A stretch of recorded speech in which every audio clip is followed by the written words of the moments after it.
Hello, I am Chastity Bolden, and today I'm going to discuss student discipline issues, best practices in student discipline, common issues of equal education opportunities, and best practices in guaranteeing equal educational opportunities. All right, so student discipline issues refer to behavioral problems or misconduct exhibited by students in educational settings. These issues can range from minor disruptions to more severe offenses. Common student discipline issues include classroom disruptions, which we see every day if we're in the classroom, bullying, which is another major issue I see on a regular basis, fighting. Thank God I haven't seen abuse, truancy, and vandalism. These issues can negatively impact the learning environment, of course, and hinder students' academic success because every time a student disrupts class, the teacher has to stop and they may have to get, the culture team or the principal or whatever that school has in place. And every minute that teacher spends dealing with that's time being taken away from him or her being able to teach. And we know every minute is important. And once we lose that time, we can't get it back. So let's talk about best practices in student discipline. Number one, positive behavior intervention and support, which is also known as PBIS. This is something we use at my school. It's a proactive approach that focuses on teaching and reinforcing positive behaviors rather than solely relying on punishment. It involves clearly defined expectations, rewards for positive behavior, and consistent consequences for misconduct. And most students do really well with that, and they get some kind of party or some kind of reward at the end. I like it actually. Number two, restorative justice. This approach highlights repairing harm and restoring relationships rather than just solely punishing the offender. It involves dialogue, mediation, and accountability to address the underlying causes of misconduct and encourage personal growth.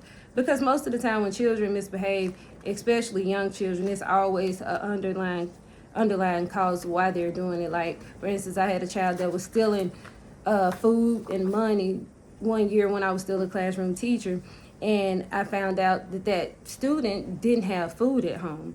And, he would come to school, his clothes were really bad and all of that, so he was stealing money because he was tired of looking like the child that always came to school with, dirty clothes or raggedy shoes, and he wanted to be able to have better things, but he was always, he didn't have, and he wanted to be able to buy food. So that was the reason. So we were able to help him, and the misbehavior stopped. Number three, clear and fair discipline policies. All schools should have a well-defined and easily understandable discipline policies that are consistently applied to all students, not just some. These policies should be fair, transparent, and ensure due process for all students. So every student should be aware of the consequences for misbehavior. Number four, social emotional learning, also known as SEL. Incorporating SEL programs into the curriculum helps students develop empathy, self-awareness, and responsible decision-making skills. This can contribute to reducing discipline issues by addressing the root causes of the misbehavior, kind of like restorative justice. Some common issues of equal educational opportunities: socioeconomic disparities. Students from low-income backgrounds often face challenges accessing quality education due to limited resources, inadequate facilities, and lack educational support. I've always worked in poverty-stricken areas, and a lot of times, even now, we don't have enough books, or our books are 5 and 6 years old. Nothing is updated, and we complain, but we never get what we need. Like last year, I remember complaining over simple things like binders and all of that, and I never got it. I had to go and buy all of those supplies myself in order to make sure my students had what they needed, which is sad, but that's the reality. Number two, racial and ethnic disparities. Minority students may experience unequal treatment, racial bias, or discrimination in educational settings, affecting their opportunities for academic success. I can remember trying to schedule a field trip, and it was, they could never find a time for our particular school to come, but any other school, in another parish that called to schedule a field trip with this particular place, they got it. But because of where we were and what color we were, they did not want us there. So that's, unfortunate, but reality. Number 3, special education disparities. Students with disabilities may face barriers in accessing appropriate educational services, accommodations, or inclusive environments, leading to unequal opportunities for learning. I have a student now, I had one last year, and she really needed help, she was special needs, and she's moving to another state. And although I'm sad to lose her, I'm thankful because I know when she goes to that other state, she will be able to get better help. Because she'll be in a better area. And number 4, language barriers, which is another one I see, especially with all of our Spanish speakers.